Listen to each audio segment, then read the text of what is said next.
এই লোকটা আমার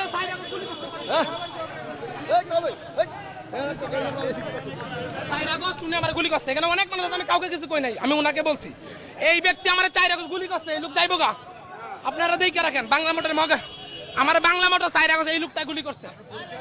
আমার পরিচয় জুলাই আগস্ট হতো, আমি ইয়াসিন। এই ব্যক্তি আমার গুলি করছে 4 আগস্ট। না, আমি মামলা করি নাই। আমি এখানে আইসা ওনাকে চিনতে পারছি, ওনাকে আমি ভালো করে চিনতে পারছি, তাই উনি যেন না যেতে পারে। এই যে হ্যাঁ, আমার নাম ইয়াসিন। আমি 4 আগস্ট বাংলা মোটর গুলি খাইছি, এই ব্যক্তি আমার গুলি করছে। এই যে পায়ে এটা কি, এটা কি দেখতেছেন আপনার? এটা মনে হয় না কিছু? আমার বোয়ালুক মনে হয়।